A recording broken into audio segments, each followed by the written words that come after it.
दोस्तों, good morning. मेरा नाम है सुमित राठी और आप सभी मेरे साथ हैं यार इंडिया के नंबर 1 स्टडी चैनल जिसका नाम है अकेडमी यूपीएससी। दोस्तों, तारीख है आज 17 जून, समय है मॉर्निंग के 5 बजे। 5 बजे हम क्या करते हैं? 5 बजे हम करते हैं करंट अफेयर के 5 क्वेश्चन करते हैं, 5 टॉपिक्स, उनकी एक्सप्लेनेशन भी देखते हैं। सो एक तीर से अपने 2 शिकार होते हैं। पहला तो सवाल देख लेते हैं, दूसरे हम 5 टॉपिक भी डिस्कस यहाँ पे कर रहे हैं। यूपीएससी सीएससी 2020 और 21 दोनों के लिए बहुत इंपॉर्टेंट है आपका ये। और सुमित 10 दोस्तों, यहाँ पे जो आप देख रहे हो ये मेरा रेफरल कोड है, आप इस कोड का इस्तेमाल करोगे। सुमित 10 का आप इस्तेमाल करोगे किसके लिए दोस्तों? To get Unacademy subscription. Unacademy के ऊपर आपको सब्सक्रिप्शन अगर लेना है तो आप कोड का इस्तेमाल करेंगे। और कोड क्या है दोस्तों? सुमित 10। ये सुमित 10 जो है आपको फायदा 2 दिलाएगा। पहला फायदा दोस्तों डिस्काउंट कैसे? अगर 64,000 का कोर्स आप लेते हो 2 ईयर वाला, तो ये आपको मिलेगा कितने में? ओनली एट 57,000, है ना। दूसरी बात, अगर आप 1 ईयर का कोर्स लेते हैं, 1 ईयर का कोर्स जो है वो कितने में है? It will cost you around 44,000। तो ये कोर्स आपको कितने में मिलेगा? 39,000। चलो, ये तो यार डिस्काउंट की बात है, सिर्फ डिस्काउंट फायदा नहीं होना चाहिए। फायदा होगा क्या? अगर आप सुमित 10 कोड यूज करते हो तो दोस्तों आप मेरे गाइडेंस के अंदर रहोगे। आपको पर्सनली मैं गाइड करूंगा थ्रू आउट द प्रोसेस। आपको पूरी तरीके से आपका रूटीन, आपका शेड्यूल, प्लान आप मेरे साथ डिस्कस कर सकते हो। कोई भी कमी आपको लग रही हो, मोटिवेशन की कमी, किसी भी तरीके की, आप मेरे से बात कर सकते हो दोस्तों। सो अपना एक डेडिकेटेड ग्रुप है जहां पर हम तैयारी कर रहे हैं दोस्तों। आपको उसमें ज्वाइन करूंगा, ऐड करूंगा और प्रॉपर रूप से, सुचारू रूप से हम तैयारी जो है उसको स्टार्ट करेंगे, इनिशिएट करेंगे। ठीक है। So guys, for Unacademy अगर आपको ज्वाइन करना है तो कोड एक ही लगाओ। बाद में बहुत सारे बच्चे आते हैं मेरे पास, कहते हैं सर ग्रुप में ऐड कर लो, ग्रुप में ऐड करो, हम भी उसी तरीके से तैयारी करेंगे, हमें भी गाइड करो। तो जब तक मेरे पास डेटा नहीं होगा मैं आपको गाइड नहीं कर पाऊंगा। सिंपल सी बात है। अगर आप चाहते हो मैं आपको गाइड करूं तो दोस्तों आपको कोड क्या यूज करना पड़ेगा? Sumit 10। Otherwise I won't be able to help you any more. So guys, नया बैच जो है अपना आ गया 2020 और 21 के लिए कंबाइंड जो बैच होता है, दोनों का बैच ऑनगोइंग है। आप ज्वाइन कर सकते हो by using the code Sumit 10। अभी जो पार्ट चल रहा है वो चल रहा है वर्ल्ड ज्योग्राफी, और बहुत जल्दी और बहुत सारे कोर्सेज पाइपलाइन है। मैं आपको कह रहा हूं फटाफट जाइए और इस कोर्स को फटाफट जितनी जल्दी हो सकता है आप ज्वाइन कर लीजिए। फिजिकल ज्योग्राफी का कोर्स अगर आप जाते हो, वर्ल्ड ज्योग्राफी नहीं, वहां पर आपको फिजिकल ज्योग्राफी भी मिलेगी, इंडियन ज्योग्राफी भी मिलेगी, इकोलॉजी का कोर्स भी मिलेगा आपको। बस याद रखना दोस्तों, आपको जो कोड यूज करना है, कोड यही यूज करना है। क्या यूज करना है कोड आपको? You have to use this code Sumit 10। आपको कोड सिर्फ और सिर्फ सुमित 10 कोड का इस्तेमाल करके इस कोर्स को परचेज करना है। चलिए दोस्तों, आज का पहला सवाल चिकनगुनिया से। चिकनगुनिया की बात हम करते हैं। हाँ, ये वो चिकनगुनिया है जिससे पहले भी काफी लोग मरते थे। बहुत मतलब ये भी एक वायरल डिजीज है। आजकल कोरोना के बाद में ना इसका अब जो फर्क है, प्रभाव है अभी भी है, लेकिन आजकल कोरोना के बाद में कोई भी चीज ऐसी है ही नहीं जो न्यूज में है। सो चिकनगुनिया के बारे में बात करते हैं। अभी देखो, आईसीएमआर की, Indian council of medical research की एक रिसर्च सामने आई है जिसमें कुछ बातें की गई हैं। वो बातें मैं आपको बताऊंगा, क्या क्या बातें हैं वो मैं बताऊंगा आपको। It is an RNA viral disease transmitted to the human by the infected mosquitoes and there is no cure of the disease. ये एक आरएनए बेस्ड वायरस है, ठीक है। जिस प्रकार से आपका कोरोना एक सिंगल आरएनए बेस्ड वायरस है, सिमिलरली जो आपका चिकनगुनिया है, this is also a single RNA based virus. और ये ट्रांसमिट होता है आपका दोस्तों ह्यूमंस के अंदर इन्फेक्टेड मॉस्किटोज से। जो मॉस्किटोज इससे प्रभावित होते हैं, मच्छर संक्रमित होते हैं, उनसे ये मनुष्य के अंदर आता है। इसका कोई इलाज नहीं है, बात बिल्कुल सही है, ठीक है। So these name the same mosquitoes which transmit the chikungunya transmit dengue virus and the bites during the day and at nights. तो देखो सेम है, डेंगू और चिकनगुनिया एक ही मच्छर से फैलते हैं, ये बात ये बोल रहा है। सो बता दूं दोस्तों, आपका दोनों की दोनों बातें क्या है? एकदम ओके की रिपोर्ट है, ठीक है। सो इसका सही आंसर क्या होगा? सी, बोथ ए एंड सी। इसका वैसे आंसर क्या होगा आपका? दोनों के दोनों आंसर क्या है इसके अंदर? करेक्ट है। तो अभी आईसीएमआर जो है ना, Indian council of medical research, national institute of virology Pune के अंदर, उन्होंने ये बात बोली है कि जो आपका चिकनगुनिया वायरस है ये इंडिया से एंडेमिक है। एंडेमिक मैं पहले ही बता चुका हूं, मतलब भारत से ही संबंध रखता है। भारत से अलग अलग देशों के अंदर फैल रहा है, आसपास की कंट्रीज के अंदर ये फैल रहा है और फैल रहा है। ये रिसर्च की है अभी और ये पेपर पब्लिश हुआ है जिसमें बताया भारत से ही ये वायरस जो है नेबरिंग कंट्री जैसे श्रीलंका, बांग्लादेश, चाइना, यहां पर फैला है। आरएनए जो है, चिकनगुनिया जो एक आरएनए वायरल डिजीज है जो ह्यूमन के अंदर इन्फेक्टेड मॉस्किटोज से फैलता है। वही सेम मच्छर जो है आपका एडीज मच्छर जो है वो ही इसको फैलाता है दोस्तों। So these are the name same mosquitoes जिससे डेंगू वायरस फैलता है, सेम बात है। इसका कोई डिजीज नहीं है, इसका कोई क्योर नहीं है, इलाज नहीं है। आप जब इसका इलाज करते हो तो आपका फोकस होता है कि जो इसके सिम्टम्स है, जो इसके आपके प्रभाव हैं, उसको किसी प्रकार से कम किया जाए। इसी पर हमारा पूरा ध्यान केंद्रित रहता है। अभी भी रिसेंटली एमबी लाल कमेटी जो है दोस्तों, ये आपका न्यूज में है। क्यों न्यूज में थी मैं बताता हूँ। एमबी लाल कमेटी क्या, अभी आपने देखा होगा कि असम के अंदर में आपका जो एक ऑयल प्लांट है उसके अंदर आग लग गई थी, है ना। ऐसी सेम एक इंसिडेंट हुआ था जयपुर के अंदर। तो जब ये इंसिडेंट हुआ था तो उस समय एक कमेटी बनाई गई थी under the chairmanship of the MB Lal. और उस समय क्या बोला गया था कि उनसे बोला गया था कि यार आप सेफ्टी प्रिकॉशंस के बारे में बताओ, आप बताओ कि हमें क्या क्या सेफ्टी प्रिकॉशंस लेने चाहिए ताकि हम ऐसी घटनाओं को होने से रोक सकें।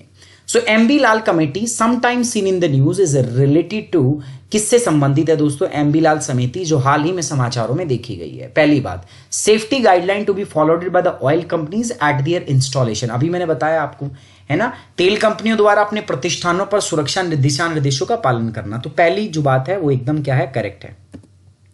अभी रिसेंटली अगर मैं बात करूं तो एक ऑयल वेल है आपका ईस्टर्न असम तिनसुकिया डिस्ट्रिक्ट के अंदर, जहां पर एक ब्लो आउट हुआ है। ब्लो आउट क्या होता है, जनरली जो मशीनरी है ना जिससे आउटपुट आती है वो अनकंट्रोल्ड हो जाती है, और उस अनकंट्रोल्ड आउटपुट की वजह से क्या होता है, आपका जो क्रूड ऑयल है, क्रूड ऑयल जो है, जो प्रोडक्शन वॉल से वो बाहर निकलता है, धमाका होता है और आग लग जाती है, एक्सप्लोजन होता है। सो इसके लिए हमने क्या बनाया कि एमबी लाल कमेटी ने बोला था कि यार इसके लिए ना आप इमरजेंसी रिस्पांस सेंटर बनाओ, ताकि कल को अगर ऐसी फायर लग जाती है, आग लग जाती है, तो आप उसको हैंडल कर सको। उसके लिए इमरजेंसी रिस्पांस सेंटर तो आज तक तो लगा नहीं है। एमबी लाल कमेटी ने बोला था, आज तक ही नहीं लगा है। और एमबी लाल कमेटी जो है ये बनी थी 2009 में। मैंने बताया था आपको, जयपुर में आग लगी थी IOCL के टर्मिनल पर, तब ये जो है बना था। 118 रिकमेंडेशन थी इसकी, ठीक है, लगभग 118 रिकमेंडेशन थी, और इनमें से बहुत कम रिकमेंडेशन दिशा निर्देश हैं जो लागू किए गए थे। फॉरेक्स रिजर्व ऑफ इंडिया, ये बात समझ में आई थी आपको, एमबी लाल कमेटी किससे संबंधित थी, याद रहेगा, ठीक है। अब अगली बात करते हैं दोस्तों, forex reserve of India. Bharat का जो फॉरेन रिजर्व है, फॉरेक्स जो है, फॉरेन रिजर्व का मतलब क्या होता है, फॉरेन रिजर्व, ठीक है। फॉरेक्स मतलब फॉरेन रिजर्व, विदेशी मुद्रा का जो भंडार है भारत के अंदर वो लगातार बढ़ रहा है। अभी अगर हम देखेंगे ना तो लगभग 500 बिलियन के मार्क को टच करने वाला है। अच्छा एक बात बताओ यार, भारत में अगर डॉलर बढ़ेगा, अगर डॉलर अगर मैं क्या कह रहा हूं आपका, सपोज मैं कह रहा हूं कि भारत में फॉरेक्स बढ़ रहा है, इसका मतलब पहले कम था और लगातार जो है वो डॉलर क्या कर रहा है आपका दोस्तों, बढ़ रहा है। अच्छा डॉलर अगर बढ़ रहा है इन फ्रंट ऑफ रुपीज, अगर भारत में डॉलर ज्यादा है, इससे क्या होता है, रुपी स्ट्रांग होता है, क्योंकि भारत में डॉलर ज्यादा है, 500 बिलियन डॉलर है। तो 500 बिलियन डॉलर अगर भारत में लगभग है, तो कल को अगर डिमांड ओरिजिनेट होती है डॉलर की, तो आरबीआई इस डॉलर को मार्केट में इन्फ्यूज करके डिमांड को सैचुरेट कर सकता है। समझ में आ रही बात मैं क्या कह रहा हूं। तो इससे क्या होगा, एक तो कॉन्फिडेंस बढ़ता है इकोनॉमी में, और रुपया जो है वो स्ट्रांग होता है। रुपया वीक नहीं पड़ता, रुपया कैसा हो जाता है दोस्तों, आपका स्ट्रांग होता है। ये डायनामिक्स है इकोनॉमिक्स की, जो मैं आपको समझाऊंगा बहुत जल्दी। हम स्टार्ट करेंगे इकोनॉमिक्स, या तो अनअकैडमी की जो ऐप है वहां पर मैं पढ़ाऊंगा, या एक जगह और है, मैं आपको बता दूंगा कैसे क्या कब कैसे आप देख सकते हो उसको। सो गाइज, फॉरेक्स में हमारा जो रेवेन्यू है लगातार, अभी लगभग हम 500 बिलियन के मार्क को टच करने वाले हैं, तो लगातार हमारा फॉरेक्स जो है वो इंक्रीज हो रहा है। फॉरेक्स इंक्रीज मतलब डॉलर बढ़ रहा है भारत में डॉलर बढ़ रहा है, इसका मतलब भारत में डॉलर की सप्लाई बढ़ रही है। अब सप्लाई अगर डॉलर की बढ़ रही है तो डॉलर क्या हो जाएगा दोस्तों, आपका डॉलर वीक दिखेगा इसके in comparison to the rupee. रूपी स्ट्रांग होगा, रूपी की वैल्यू बढ़ेगी, रूपी एप्रिशिएट होगा। मतलब रुपए की वैल्यू जो आप देखते हो ना, डॉलर गिर रहा है, रुपया गिर रहा है, आज इतने पैसे गिर गया, वो चीज नहीं होगी। डॉलर रूपी स्ट्रांग हो जाता है in front of the dollar. So consider the following statement with respect to the foreign reserve. Department of Economic Affairs, Ministry of Finance functions as the custodian and manager of this forex reserve. नहीं भाई, ये तो RBI maintain करता है, तो ये तो गलत बात होगी। They are the external assets in the form of gold, special drawing rights, world bank, foreign currency assets accumulated, बिल्कुल सही बात है, ये यही चीजें होती हैं। अराइज इन फॉरेक्स में help in strengthening the rupees against the dollar, बिल्कुल सही बात है।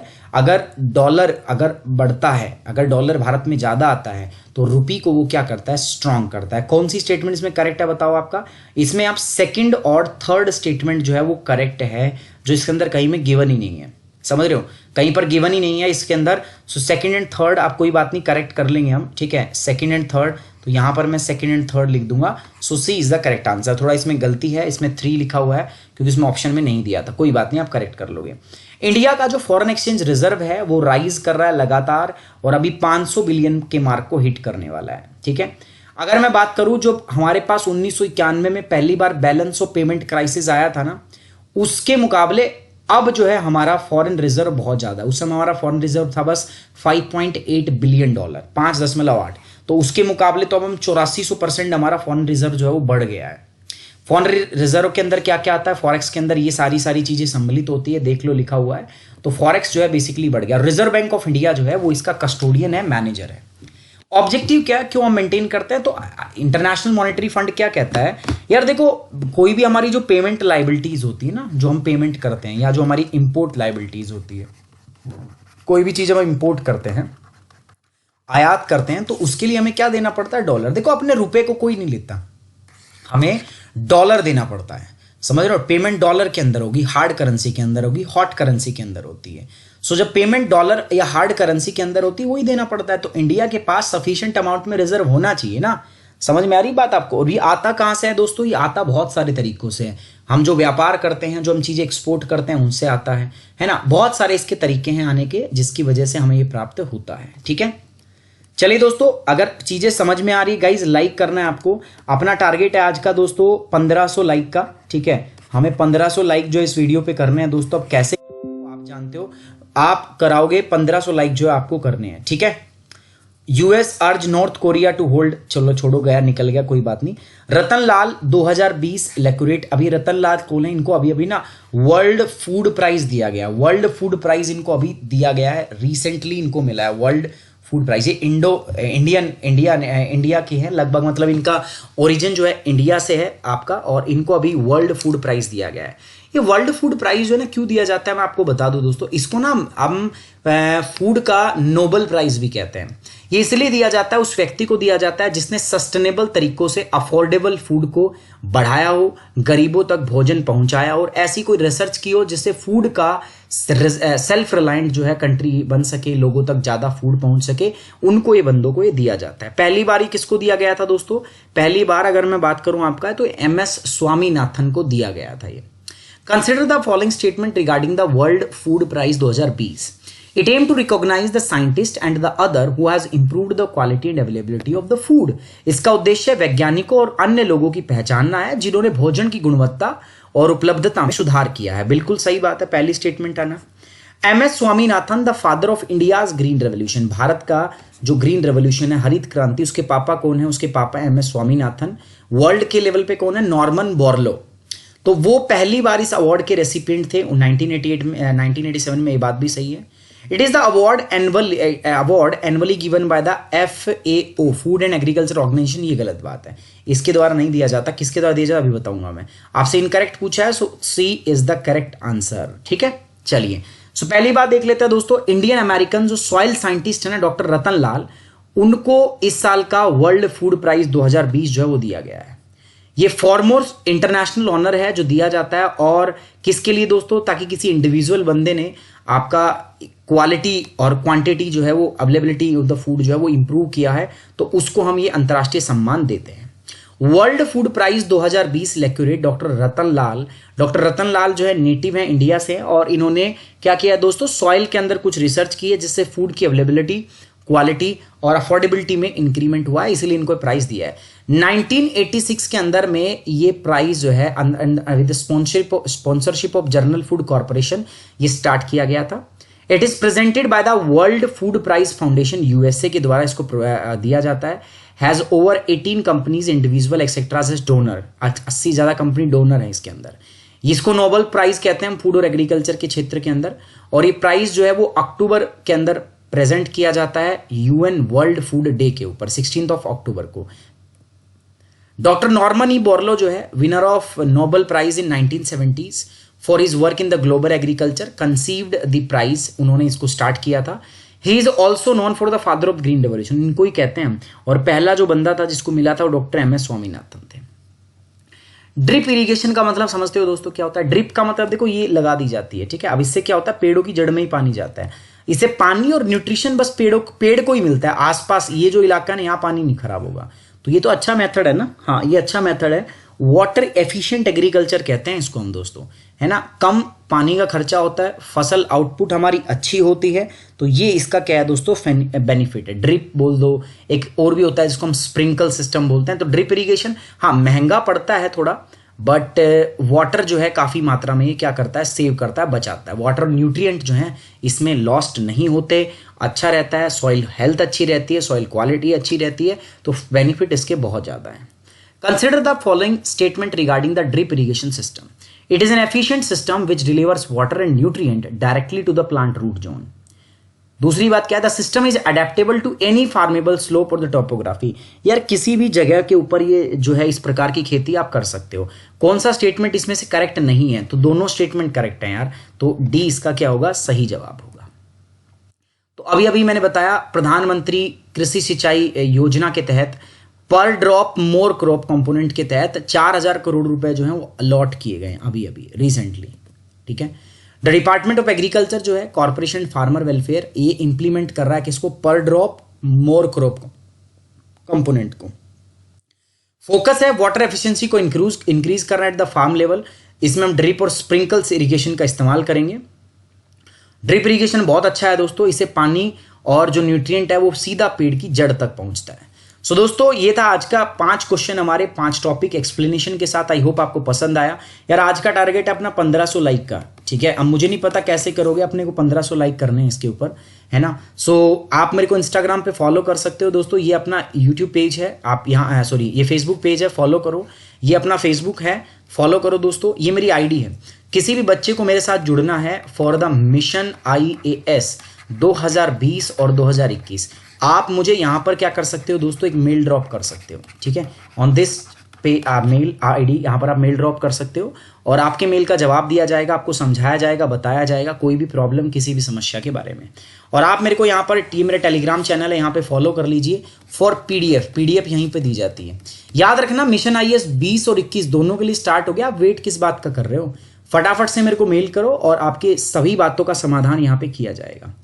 आप जो बच्चा मेरे से जुड़ना चाहता है अकेडमी आप डाउनलोड कर लो यार, इंस्टॉल करो। उसके बाद में आप गोल में जाओ, UPSC CSE सेलेक्ट करो। उसके बाद में जाएंगे गेट सब्सक्रिप्शन। जैसे ही गेट सब्सक्रिप्शन पे जाएंगे ये सब्सक्रिप्शन प्लान आपके सामने ओपन होंगे। आपको प्लान लेना है दोस्तों 2 ईयर सबसे अच्छा प्लान है आपके लिए। वैसे 64,000 का है, बट अगर आप मेरा कोड यूज करते हो, मेरा ही करना और किसका करोगे, तो आपको ये कितने में मिलेगा, 57,000 के अंदर। और अगर आप 1 ईयर का प्लान करते हो 44,000 कितने में मिलेगा दोस्तों आपको ये कोर्स आपको मिलेगा ओनली एट 39,000। ये तो डिस्काउंट की बात है, बट सिर्फ डिस्काउंट की नहीं है, बात है गाइडेंस की। तो गाइडेंस अगर आपको मेरा चाहिए, 2 बार देखो दोस्तों मैंने इस एग्जाम को क्लियर किया, बहुत बारीकी से जानता हूं मैं इसको। तो आप मेरे साथ जुड़ सकते हैं इस प्रोग्राम को, आप इसको सब्सक्राइब कर सकते हैं by using the code SUMIT10। सो इसको सब्सक्राइब कीजिए दोस्तों और मेरे साथ जुड़िए और अपनी तैयारी को आगे बढ़ाइए। चलिए on this note we are ending this class. Thank you very much, take care, bye bye, जय हिंद।